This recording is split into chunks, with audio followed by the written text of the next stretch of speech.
با یک سوری دیگه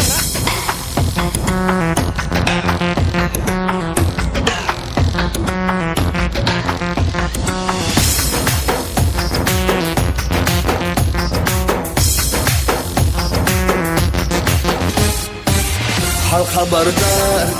نتوانم زدن از میره قیبان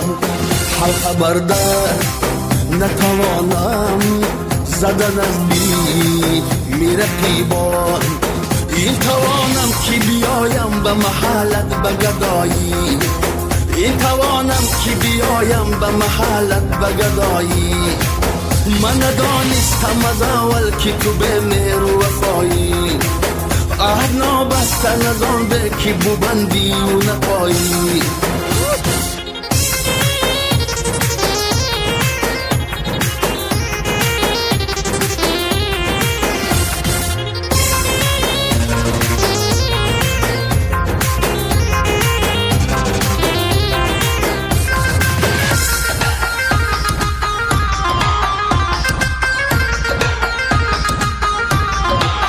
دوستان ای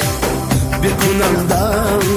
که شراب دل به تو دادم دوستان ای بکنندم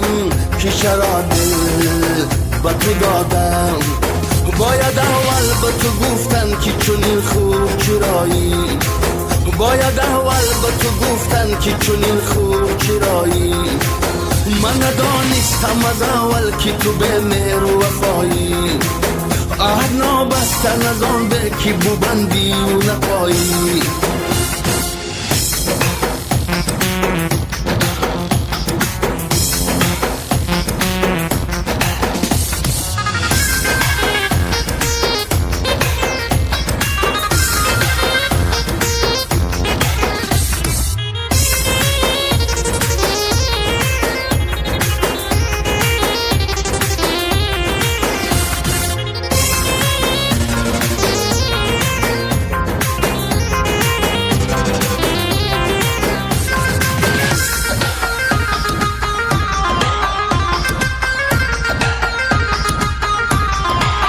گر بیایی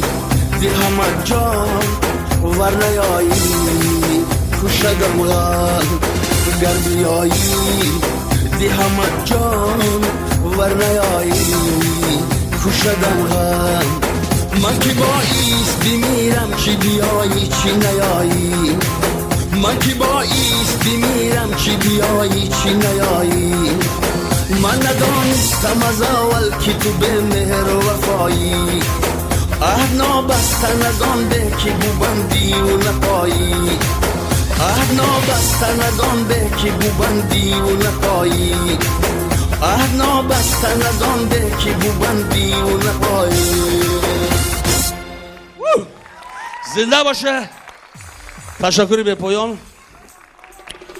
خوش آمده به بزم لحظه های گوارا ما خیلی متشکر هستیم که شما در همین باران و برف نگاه نکرده خیلی از راه های دور از راه های نزدیک آمده ما این به نظر گرفته باز نمایش های نو تیار میکنیم بهر شما همیشه خانه‌تان آباد باشد هیچگاه درد و رنج نبینید خدا نگهبان شما با همین نمایش شما با آخر رسید تا بازدید سلامت باشین زنده باشین